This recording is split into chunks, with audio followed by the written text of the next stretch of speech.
Good afternoon, welcome to the Pilot Podcast. My guest today is Les Bradley here, and the reason he's here is because he is a scout leader with the Explorers, isn't it? Right. Do you do scout leader stuff with like the Scout group or the Cub group or? Yeah, absolutely. As well, yeah. Help out wherever I'm needed. I'm going to explore that in a minute, but first of all, let me begin cooking. Today I'm cooking, rather unusually, a hoisin pork paella. This could be a first. So let me begin as usual with the sofrito. The sofrito is the Spanish word for the base, and the recipe that I use has 3 stages. So you've got the sofrito, the point where you saute, your core ingredients. And then you've got the stock stage, the caldo stage, as they say in Spain, and that's the point at which you put the stock in and you add, your secondary ingredients that don't need cooking, really. They may just need heated, or they may be they need delicate cooking. And then you leave it at that stage. So let me get that going. So the latest thinking on raw meat in the sofrito is I now like to put that in by itself first of all and sear it, get it browned before I even add the vegetables. So there's going to be a bit of sizzling, which given my limited technology makes it impossible for Les to speak over the top of. So let's get the sizzling out of the way. For those of you that saw the podcast last week, I was lucky enough to have a BBC person on it who brought their own sound equipment. Why did you not bring your own sound equipment? Actually, Les has skills in electrical engineering and things, and in his real life, you're probably quite technologically aware, I'd imagine. One of the other things I get roped into is doing the sound and the AV, to the church and events there. So yeah, I could have brought my own mic. Sorry. I will. I keep threatening to get a bit more professional, but it's in the pipeline. I've now recruited somebody who knows about these things, and hopefully we're very close to getting a better quality of podcast. But sadly, not today for Les. So sound-wise, we are going to have to be conscious of the sizzling. We have to speak over the sizzling as usual because all the sound is going through the phone at the minute. So while we're waiting for the pork to finish sizzling, let's just go back a step. Les and scouting, and the main thrust of this conversation actually is about scouting and youth. I'm calling it youth development because there's all sorts of aspects to scouting. And I'd like to explore those a little bit. I should first of all start by saying, how did you get involved in scouting? So I got involved in scouting age 11 when I joined the Scouts, and fell in love immediately, really. And when I turned 18, I wasn't ready to give it up. So took out a warrant, that it was called, a leader appointment. Oh yeah. And stuck with it. And I'm still not ready to admit that I'm not a child, so here I am still doing it. That's quite nice. I like that. The thought that you enjoy it in an almost kind of playful way. I mean, it's. I think for a lot of people it can become an obligation. Yeah. I mean, it's nice that you still fundamentally enjoy it. Yeah, I enjoy doing the activities as much as the kids do. And who knows? Maybe when I don't enjoy it as much, that's the time when I'll take on a slightly more back office role and step away. But no, for the time being, I have been referred to as Peter Pan by some of the youth I'm just not ready to admit I'm an adult. I like that attitude. I think I'm probably very similar to you, and I can totally relate to that. I mean, I was a scout. I mean, Les knows of my dad, and my dad's been in scouting all his life, and it's possibly the most important thing in his life, really. And I think it's important. I mean, on lots of levels, I think it's important to have something like that in your life. My dad's made a lot of good friends through scouting, and I think I'm right in saying that my dad was the founder of the Lachardal troop in Inverness, which recently, in recent years, was amalgamated with home, I think, to make. I think there's a new name for it. I don't know what the new name is. Yeah. But you're not in that troop. No. Which, Kirkhill, so I look after the Air Explorer unit, which covers sort of Kirkhill, Kiltarnity, but yeah, I've got youngsters joining us from Newable, Drummond Rocket, Cannock. So yeah, quite a big catchment area just now for me. I'm familiar with that part of the world too, because I don't know if you're aware, but Cannock is Chisholm country. Yes, indeed. It's it has some landmarks within that area, like Chisholm House and Chisholm Bridge, and there's a few things like that going on. But my family, because I quite often describe myself as the son of a kilt maker, so my childhood was very much connected to, and I played in a pipe band. So my childhood was clan gatherings, pipe band competitions, ceilidhs, you name it. I mean, just everything. And I kind of took it all for granted. I didn't really think of it as as some kind of deliberate immersion in Scottish culture. But it really was quite amazing. But every time the Clan Chisholm came to town, they wanted to explore Cannock and all this kind of thing.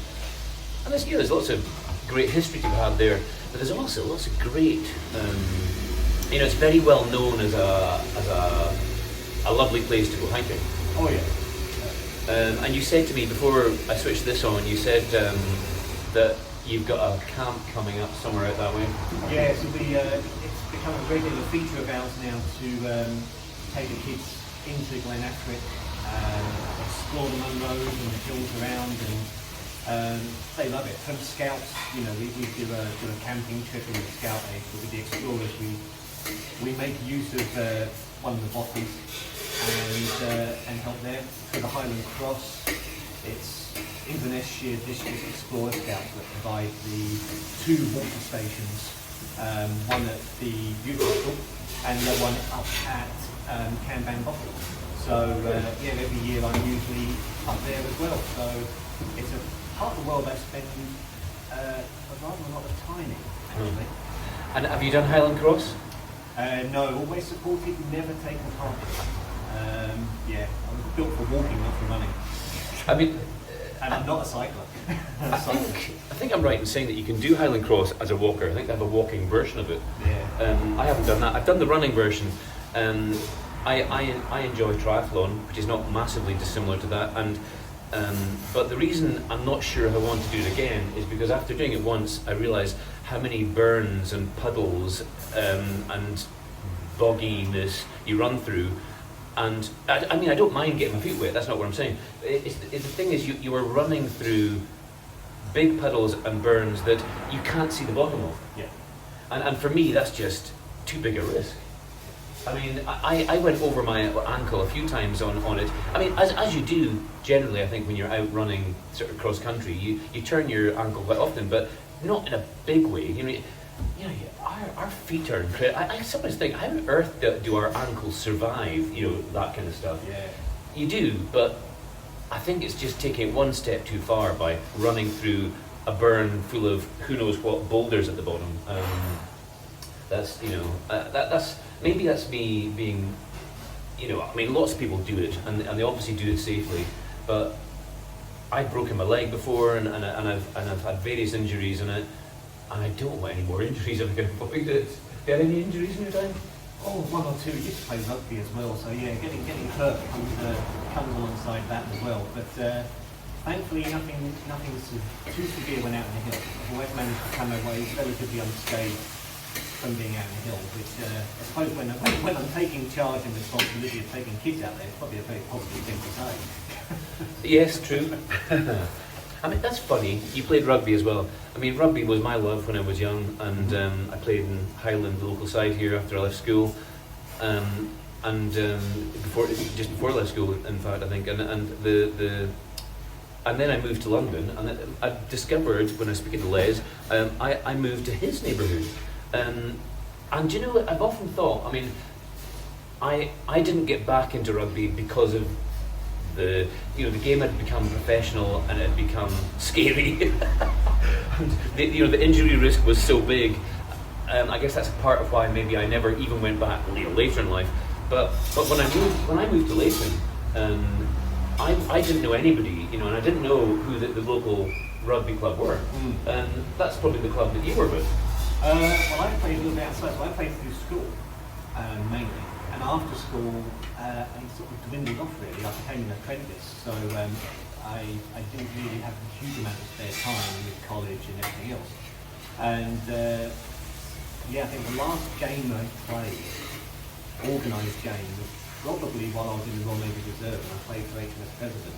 We played a game against a team from the Royal Marines, and I think that's probably the last game I played, and for good reason.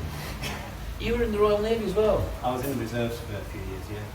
Oh, what a life. There must be like a Lee Valley rugby team. Yeah, it's actually rugby's. There's got a lot of teams actually down in that neck of the woods. Woodford was a good team. Right. Yeah. A little bit out of town. It's funny because I used to go to the Lee Valley Sports Centre for the gym. I was a member there. I think it was called Lee Valley Leisure Centre. Something like that. Yeah. I used to go there for ice skating. Yeah. And it was quite a big. I mean, that's a long time ago, but it was quite a big centre, and I seem to remember there was a 9-hole golf course even next to it, or somewhere nearby. Yeah. Not a sport I've ever taken up. Anyway, another little connection, and so the scouting connection. But the reason that I'm speaking to Les really is because we have a young lad that works here called Peter Forbes, and Peter is, a wonderful young man. I mean, he came to us because he took part in the school MasterChef competition, and there's, it's. Well, I think everybody knows what MasterChef is.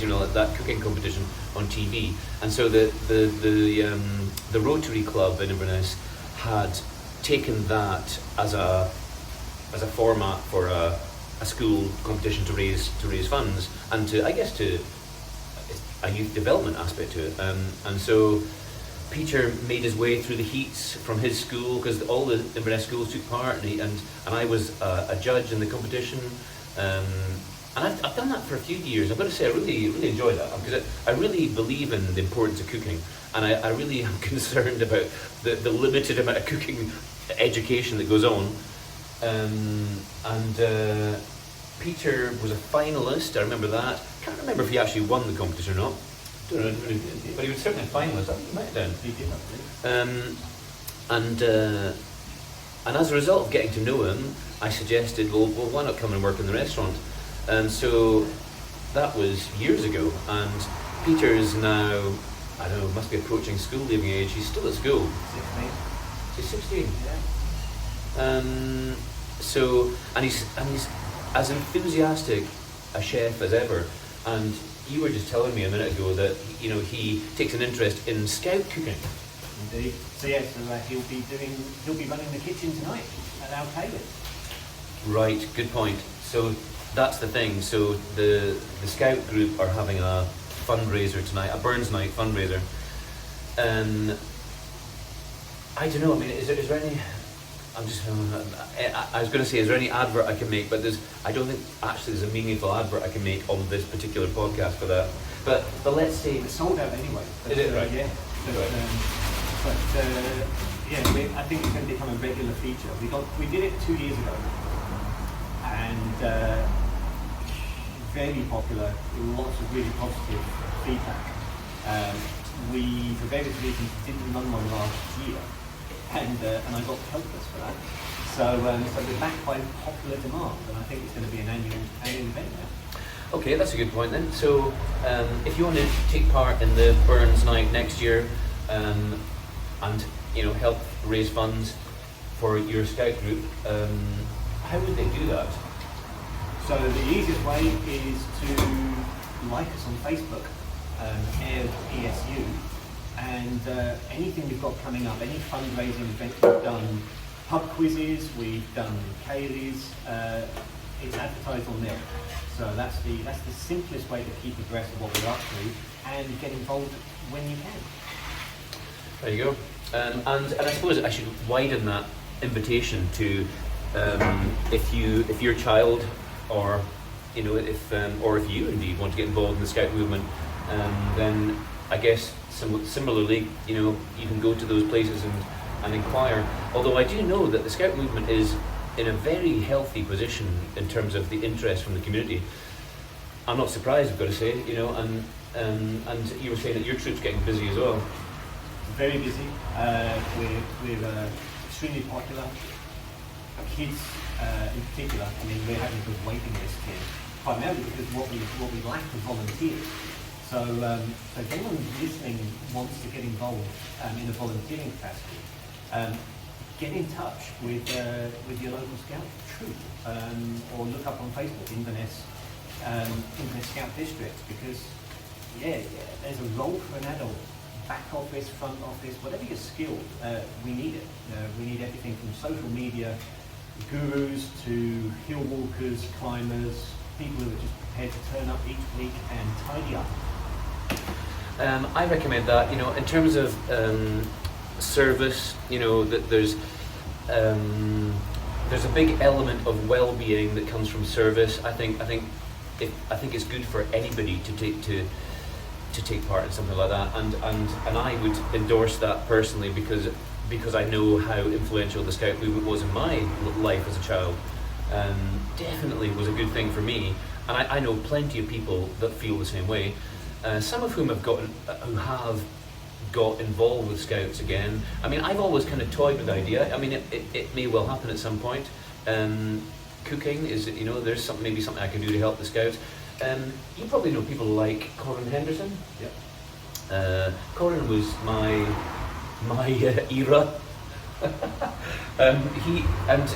He's got re-involved with one of the troops in Inverness, and I know from what I hear from him as well, they're really busy too. What do you think? Why is it? What does it offer a family, parents, a child getting involved in Scouts?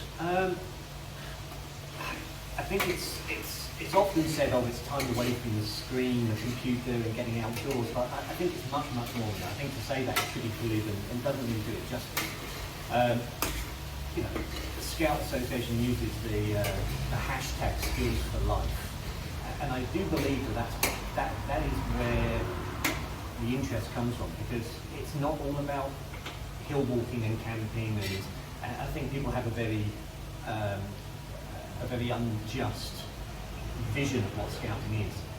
It's so much more these days, and whatever your skill is that you're trying to develop, whatever you're trying to refine in your life or explore in your life, we're there to support that. And be that through delivering the Duke of Edinburgh Award scheme or the top awards within Scouting, or simply just through our weekly programme and our camps. Particularly for all the age groups, we do what's called it's youth shape. So and that's especially apparent in the explorers, the older ones, where I don't really see myself as a leader or a facilitator. The young folk come up with a program, they decide what they want and need to do, and they have to find that balance. And I just go about doing all the bits in the background, like risk assessing it and organising it, and and I think that's it. It's much more it's much more than what people believe and perceive from that sort of caricature of Scouting. Yeah, that's true, and I'm glad you put it that way, because I think there is some kind of ideas about Scouting that are probably not true. I think it is far more real than some people might believe. When I say real, I mean, I think the whole kind of dob kind of, I don't know, like it's sort of goody two shoes kind of image that can sometimes be applied is not fair. I think it's very real in the sense that it actually gives kids real activities, that are good for their health. Talking of, my mind instantly kind of strayed onto a thing that the Scouts used to do. Like every year, that sort of bob a job. Yeah. I guess that's me clutching at stereotypes, but I mean, in terms of what the Scouts do for our community. I can remember doing many a kind of a beach clear up, a litter pick up, things that are really useful. I can remember cleaning tennis courts. I can remember, that sounds a bit bizarre. I'm not trying to suggest that we were kind of like the facility of the rich. I mean, just like for example, there'd be. So I can remember on the west coast there was some old estate that needed cleaned up, so we helped clean up the estate, because like maybe the estate would allow us to camp in their land, and in return we would clean up their estate, sort of thing. That kind of thing. And I suppose that occasionally extended to weird things like tennis courts. But you try and give back. You try and leave the land in a better condition than you found it, sort of thing. Yeah. But does that still happen? Is there still a kind of a week in the year where people go out and try and raise funds through doing jobs? So not so much. But if you remember a few years ago, I think it was around the time of the King's coronation, there was the big help out became a thing, and that's not just a Scout thing. It was for volunteers across the UK to sort of reach out and get people involved and display what they do as a charity or volunteering organisation.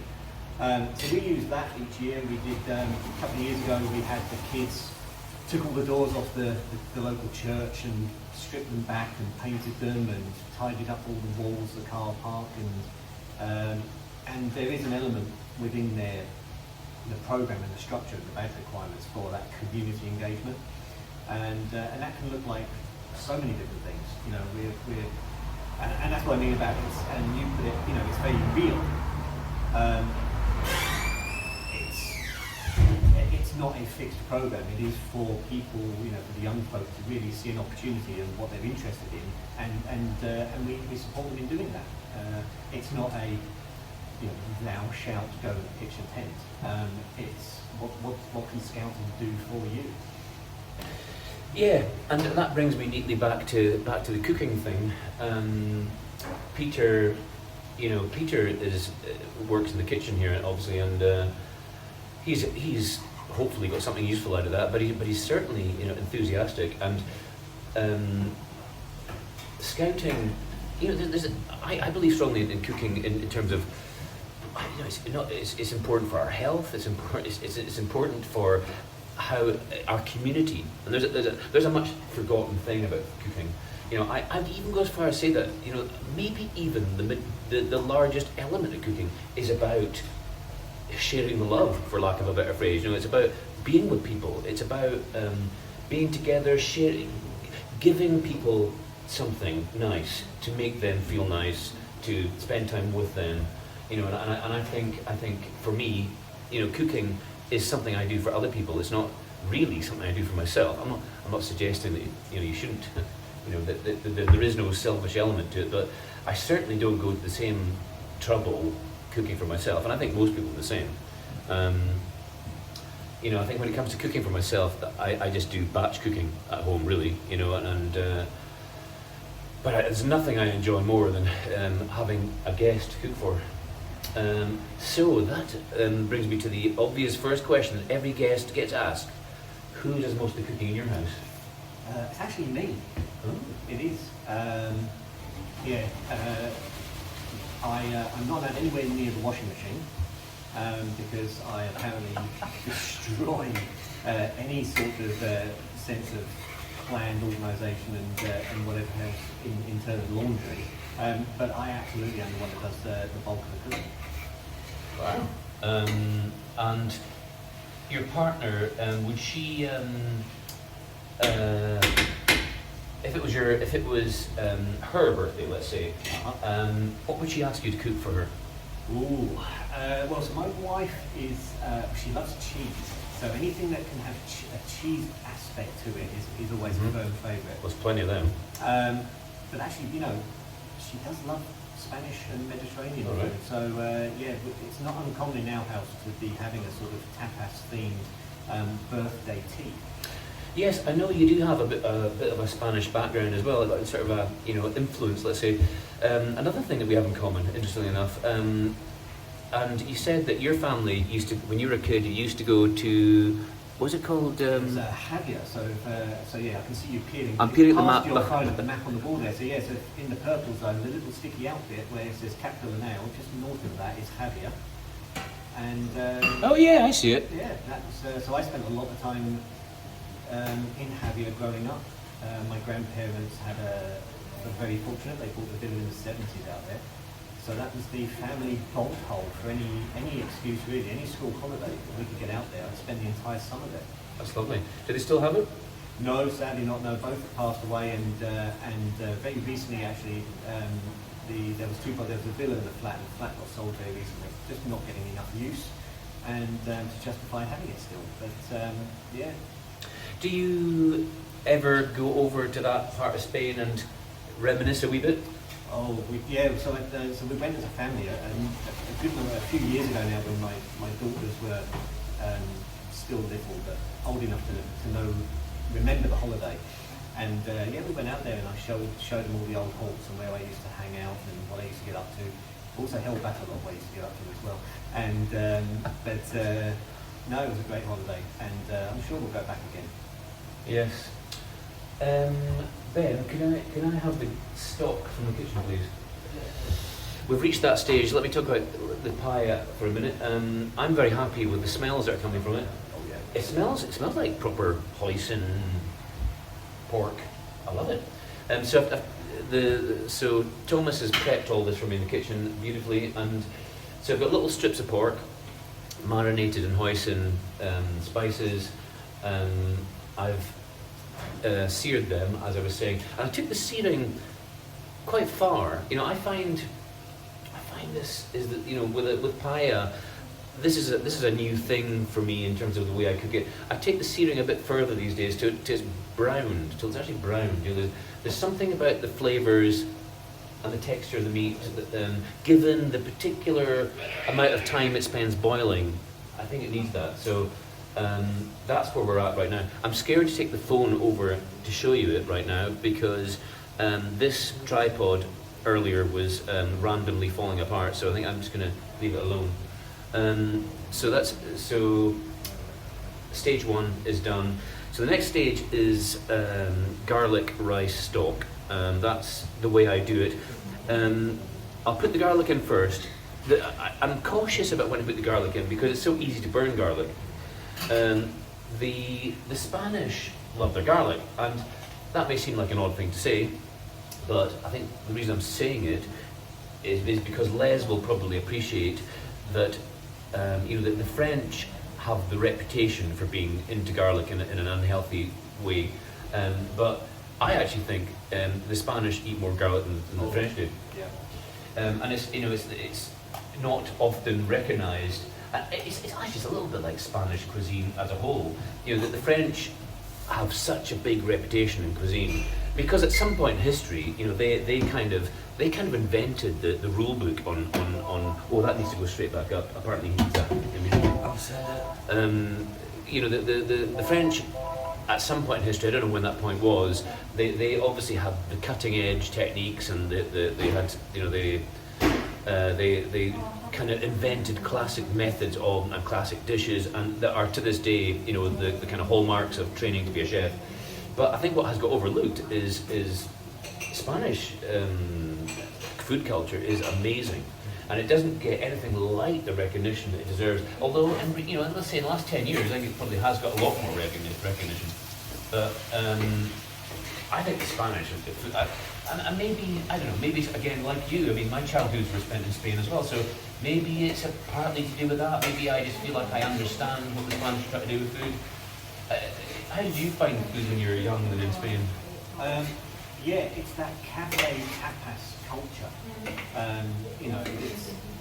It's a little bit like, similar to the French in some way, quite often there's some kind of alcoholic drink involved as well, and that whole relationship between eating whilst drinking and pacing your meal, particularly in a hot climate. I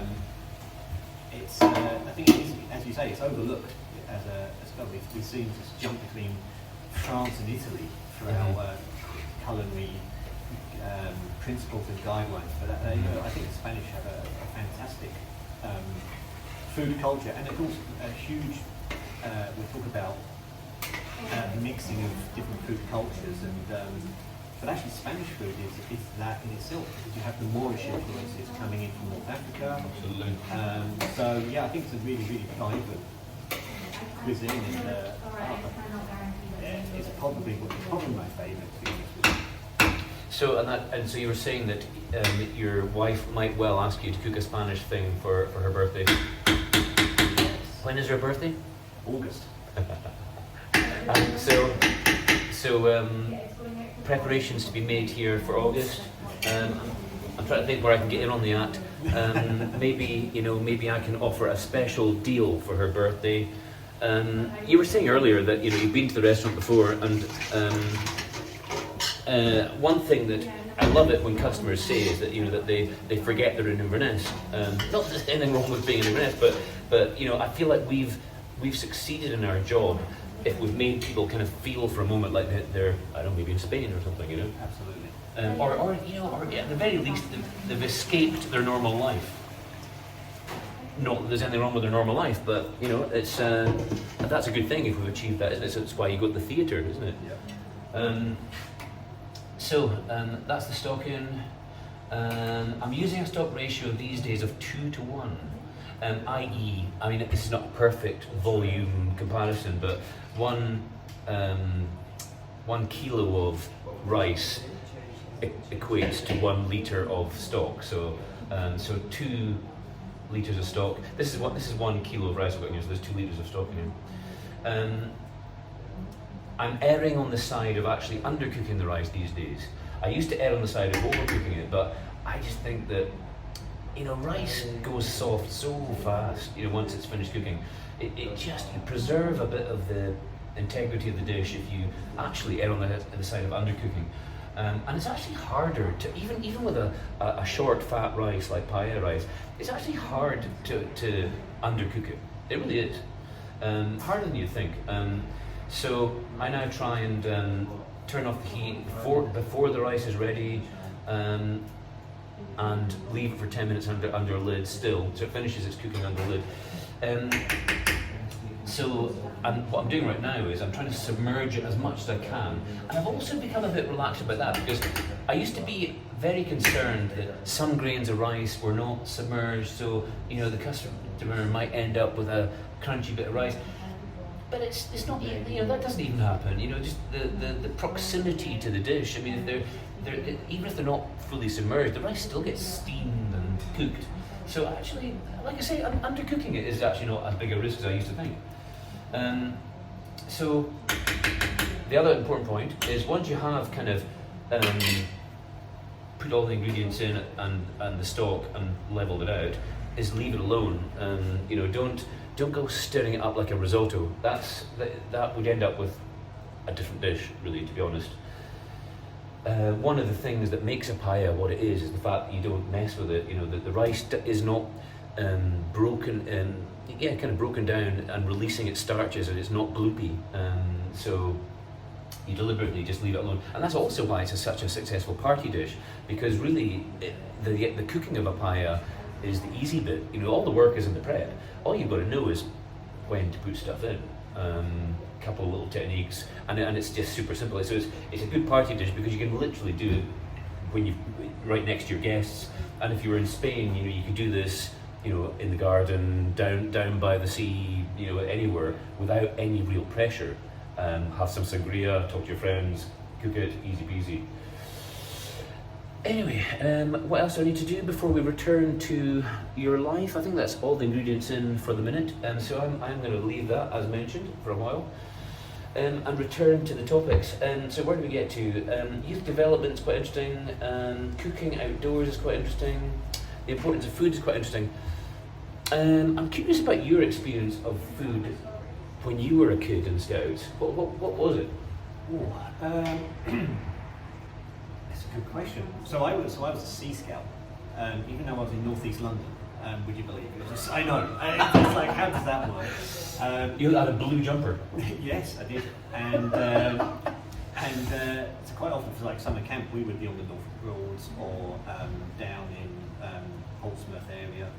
And a lot of, so despite that, we had a real kind of mixed match of the traditional Land Scout and Sea Scout.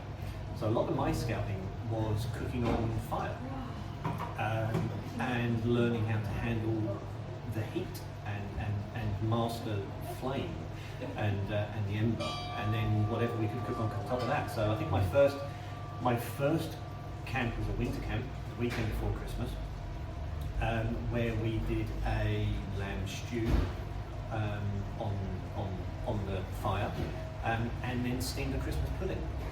Wow. So yeah, it was and that sort of, some of those dishes I still kind of introduce now when we're doing meal planning, because they're just reminiscent of camps for me. What about twisting dough around a stick and? Yeah, we still do that, damper bread, and I think and nowadays obviously you've got a lot more folks, like when we're doing expeditions and such, like you've got these very they're much more tasty than they used to be, these expedition meals, the boil in the bags and the dehydrated meals, but they're a lot more flavourful than they used to be Yes. when I was a kid. You kind of steered clear of them when I was Yes, absolutely. The first of these boil in the bag sort of vacuum packed survival things were, well, yeah, they were very much kind of survival. I don't know if they ever expected people to actually, you routinely use them. Maybe they were emergency food. Emergency food. There's a thought. But yeah, no, they've come a long way. My principle on these kind of things, though, is whilst I appreciate that we need emergency food, we need to think about, you do a part of scouting is being prepared. is learning. There's a certain element of survival skills. I mean, I don't know what it's like today, but it was like that when I was a scout. An element of what you learned was survival skills. That is, some of the badges. I can remember skinning a rabbit when I was in Scouts. I mean, that wouldn't happen today, I don't think. It's been spoken about. We've done gutting of fish, prepping of fish, and cooking fish on the fire. I have been asked a few times by the kids can I go and find a rabbit and do the full skinning of a rabbit, but I haven't yet. I'm not sure I'd want to do it again. I remember a guy showing us what to do. He must have had a clutch of rabbits, and he took the first one and cut it up the middle and emptied it out, and then broke its legs, because you have to break its legs to to be honest, I won't get any more graphic detail, but it's and I appreciate that. I care about animal welfare. There's a bit of me that's almost vegetarian, but I also try to be a realist. I'm a restaurateur as well, and so I need to understand everything I serve. And I think we have to be realistic about what we eat. An obvious one, if you live in the Highlands, is things like venison.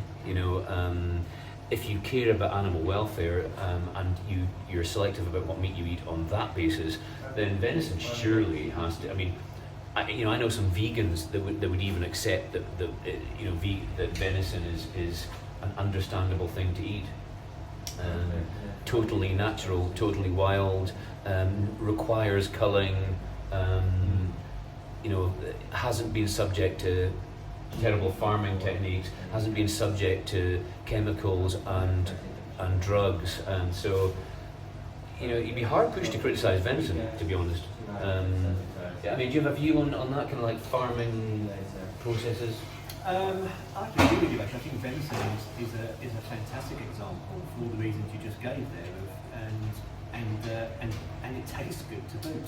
Yeah. It's and versatile. I think venison is more versatile than people give it credit as well.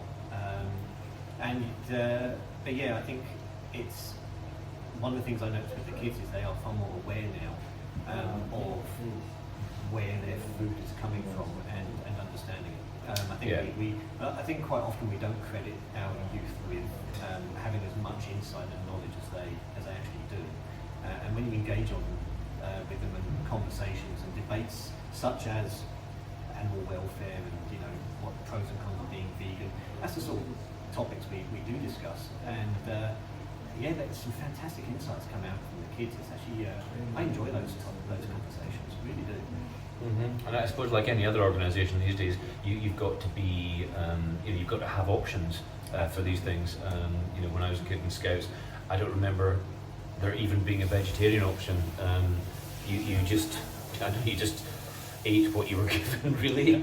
No, I mean that's it. Tonight's menu, the preparation for the tatties is we're doing that to make it accessible to everyone. So that's going to be a very vegan-based process, and not using dairy, and we've got gluten-free haggis, and vegetarian haggis, as well as your standard haggis. And like you say, go back a few years, I don't think we would have had that option. Never mind, we wouldn't have had that option to go out and procure. Never mind to offer on the night. Is there a particular favourite in the vegan haggis world? Are you aware of the choices that are being made there? No, see, we just found one source and we went for that. But, is Peter involved in that? Do you think he might have recommended which haggis to go for? He has done he's been great. He's provided me with a spreadsheet, so I know exactly all the quantities that he needs for tonight. So how much to go out and buy, but no, he left he recommended a couple of sources as part of his pricing up on the spreadsheet, and we've been true to that. That's great. As I said to you earlier, I maybe one day what I can do that might be of use to Scouts is I quite like the idea of at some camps they have a kind of a canteen, and I quite like to have a role in the canteen, just some kind of efficient way to punt out basic food, because let's face it, camp food has to be pretty basic. It's not fancy stuff. But even if all you're doing is putting out pie, beans, sausages, chips, then there's still a nice way to do that, an efficient way to do that. And I'd love to do that. I'd love to experiment with doing that on a big kind of canteen scale, a big Scout camp kind of scale. I mentioned to you earlier that the Cali Rally springs to mind as a well-known winter camp round here. Did you do that one? I guess you probably have. So Cali Rally is one I've not managed to get to. I was actually down to run a stand this year, and with the weather and whatnot, and a couple of other things, we didn't do it. It's on my to-do list. It's on my bucket list of scouting camps to take part in. I remember it as the coldest nights of my life. I'm not joking. I mean, and again, it's another.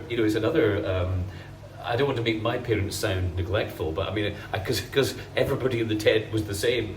But I don't know how close to death I came, but I mean, it was certainly very cold. I mean, do you remember sleeping bags when they were sort of square? Yeah. And they had a zip that went around two sides, Yeah. and they were almost universal. You could, because we even connected them up. You could unzip one and then zip it onto the next one, make a double size one. Yeah. They were all the same size, it would seem.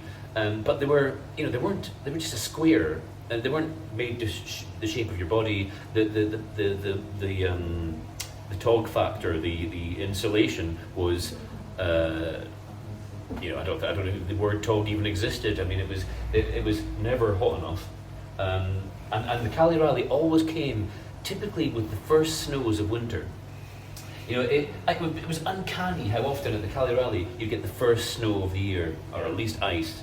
And there was outdoor games in that, and we were in the canal, the Caledonian Canal next to Inverness here. I can remember we were doing canoeing in the canal, when it was snowing, and we just had the coldest night of our life. Not the perfect setup for getting into a canal, but I don't remember. Yeah, I don't even remember thinking twice about it, to be honest.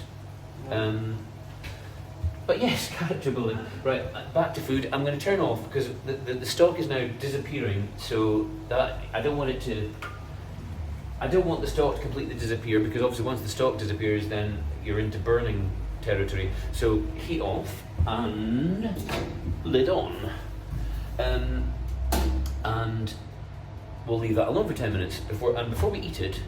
I normally go to the guest and say, wine. Do yourself and your wife ever drink wine? We do. And If you were to walk into a wine shop, where would you normally start? Ooh, we tend to at the moment, if we're going for red, we tend to go New World on our reds.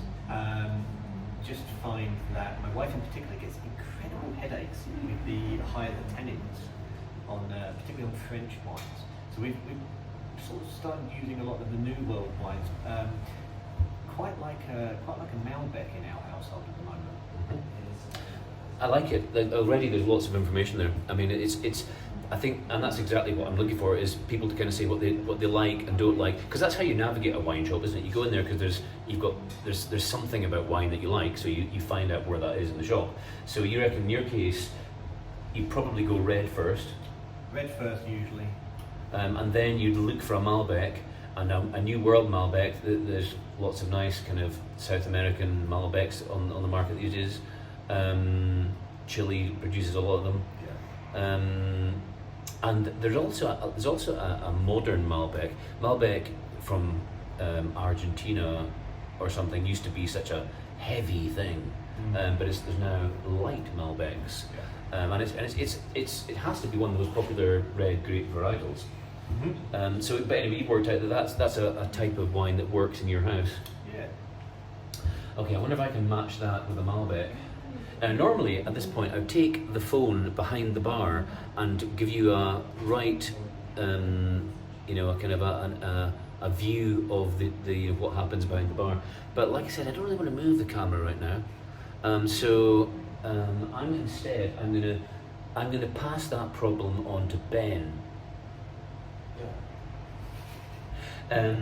So I believe that one of the wines we've got there behind the bar, available by the glass, is a Malbec. Can you check and see if that's true? Yeah, of course. And I know off the top of my head we've got a Malbec. Look at that, he knows. So See it? if you can give me the open bottle and 2 glasses, we'll just have a little sip of that. Is that enough? Oh yeah. Yeah. Yeah, well, it's enough for me. Do you want another one? I'd be fine. Cool. Yes, we're not going to get too carried away with this idea, I don't think, but a little taste is nice. I love the whole food and wine matching thing. I think it's as I always say at this point of the podcast. We have our regular wine tastings in the restaurant here, and these days I'm quite casual about it and quite almost deliberately careless about the match. And the reason for that is I now believe that you learn just as much from getting it wrong as you do from getting it right. And there's a metaphor for life actually there as well. Absolutely. So I would actually, let's play on that metaphor. I would, if you're talking about scouts, I would recommend to kids to not be scared to get things wrong. Because you learn just as much from getting it wrong as you do from getting it right. And in fact, to go further, in some respects, you don't know what's right until you know what's wrong. Well, one of the more positive, and it's actually my oldest daughter taught me this. I'm not sure where she got it from. But she changed the word fail into an acronym for first attempt in learning. First attempt in learning. Like it. So yeah, I like that. Yeah, and you're making me think further about other kind of leadership phrases. There's a famous football coach that coined the phrase, you either win or you learn. Yeah. It's something like that. It goes one of 2 ways. You win or you learn, or something like that. But that's it's true, isn't it? We shouldn't be scared of failure. In a sense, there is no such thing as failure. It's just learning about what works. And so, in relating to food, I mean, if I match up this wine with some ridiculous piece of food, the fact that you recognise that it doesn't go makes you learn something, doesn't it? You suddenly go, oh, why do these flavours not work? And to avoid it in future, or you know how to adapt it. It's really important. So this one, what I like to do is analyse it, as we do so much with wine, and then eat some food and analyse it again. So it's got a nose, it's got a fruity nose. It's not. Gosh, I can't quite put my finger on what I'm trying to say here. It's a kind of a sharp fruit. It's almost like a raspberry. Yeah. Definite sharpness to it. Yeah. Yeah, kind of. It's not a kind of a warm. It's a sharp fruit, but not an unpleasant sharpness.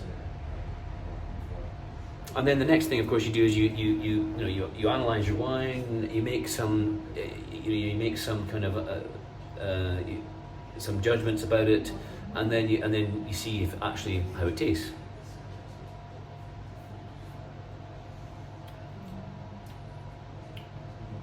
Yeah, and sometimes the taste is totally different to the nose, and that sometimes really surprises me. You know, when you drink a wine like that, where you kind of go, "Whoa, I was not expecting that at all," and that can be a good thing. Sometimes it's a good surprise. Sometimes it's a bad surprise. This delivers pretty much exactly what the nose suggests. It does have that kind of raspberry sharp fruit, but not unpleasantly sharp. It's quite nice. Quite nice. So now to the food. Let's see how this is looking. Hopefully that's about 10 minutes. Looks okay. I shall pop my extremely large lid out of the way.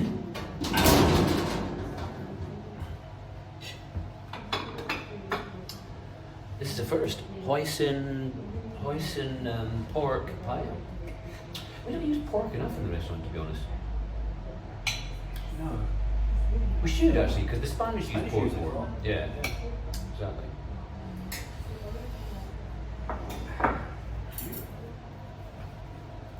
And I think that the Spanish do as well, that I really like, is they love using thin cuts of meat. So in a way that we don't so much here. So if you have the menu of the day in Spain, which, you know, one of the joys of Spanish you know, eating in Spain is these menus of the day, which, you know, cost nothing, and you get a 3-course meal for like 10 to 15 euros, including wine, just it's one of the things I enjoy most about going to Spain, and yeah, so they would have typically a piece of pork that's a thin cut, you know, 5 mil, even 10 mil, you know, not a chop as we would have in this country. It's like, you know, it's like a, I don't know, I mean, the chops that we eat here are maybe 3 times as thick as the ones you have in Spain, but it's enough. It fits the price requirement. It's all that, and they stick it in a sandwich. You know, you'd hardly stick a pork chop in a sandwich here, would you? But in Spain they do, because it's such a thin cut. You getting a bocadillo with a piece of that kind of meat in it is common. I really like that. Yeah. Takes the flavour easier as well. And hand-cut chips, you know, that's a real thing in Spain as well. You know, a lot of the tapas bars pride themselves on the fact that their chips are all hand-cut. There's even chips or something that's really nice in Spain. There's in so many of the kind of, you know, in order to meet the price requirement in this country, a lot of restaurants resort to buying the cheapest possible option, which might be, you know, like a big Break Brothers, you know, a big food supply company that gives you ready-made chips, and it's, you know, it gets a bit generic, doesn't it? It gets a bit samey.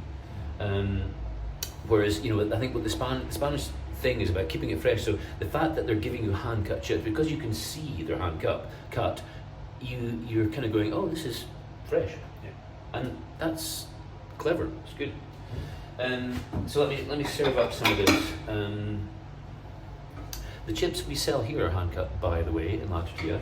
If you want to try our chips, they're patatas bravas is what they are in the case of this restaurant. Your classic tapa version of chips.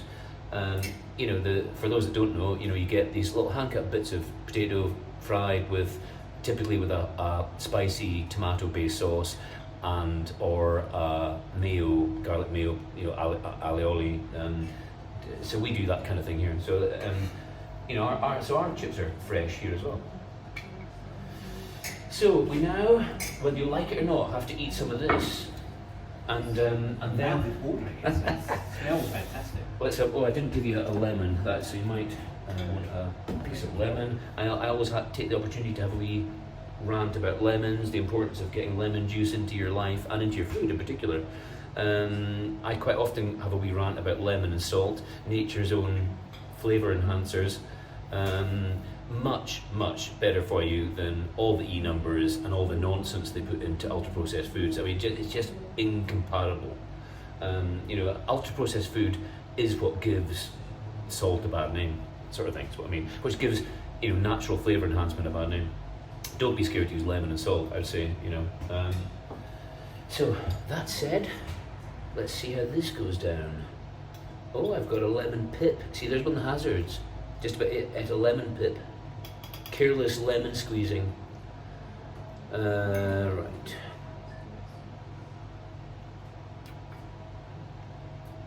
That's very good.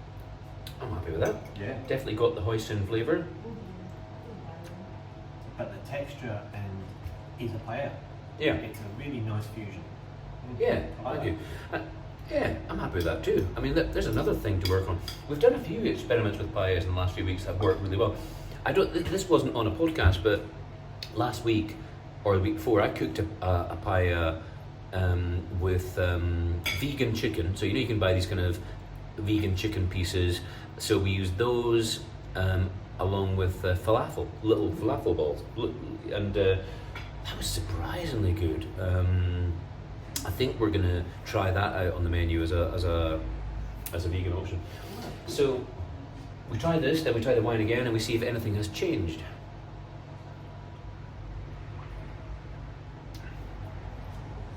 And I think it has. Maybe a little less sharp. Yeah. This is quite a good example. Another thing I often go on about on these is that hopefully the food enhances the wine and vice versa. So in a sense, you're adding value to both things by matching them up. And typically what food does to wine is it softens it. You mentioned that your wife reacts badly to tannins. That's not uncommon. I mean, tannins are this kind of grape skin aftertaste you get with wine, that can be quite bitter, and in most wines it's all carefully thought out by the winemaker, all carefully balanced, and aging processes get rid of those tannins and whatnot. But some wines have a level of tannin deliberately there because tannins also interact with food. So what might start off as a maybe slightly harsh bitterness in the wine, after you have the food, it gets rid of that. You hear people saying, "Oh, this wine would be better with food." That's probably a wine that's a little heavy in tannins. Yeah. That works. This wine has been improved by that food. Yeah. Okay, that's it. That's the thing. So have I covered what I needed to cover?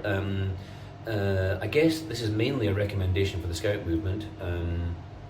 It's a reminder for me about the importance of that in my life, and mainly it's a promotion for Les's particular Scout troop out Kirkhill, Cultarlity. What's the official name of the troop? So the Scout group is the 7th Inverness, which is aired, so we call it aired. And then for me, it's the Explorer Unit, which is also called aired Explorer Unit. So yeah, we meet in Kirkhill. So there you go. If you want to get involved as a leader, then go and contact them, and that's a great way to provide service to your community. And on top of it, nice people to hang about with, and probably some, well, in fact, undoubtedly, personal development to be had there as well. Go and make yourself a leader, a coach, whatever it is, in these kind of communities, and it's a great thing to do. Thanks for watching once again. I did actually, for once, go to the trouble to check to see what was happening next week, and it's not confirmed yet, so I actually have nothing to tell you about the next podcast. So yes, thanks for watching, and tune in next week for a unknown delight. Bye for now.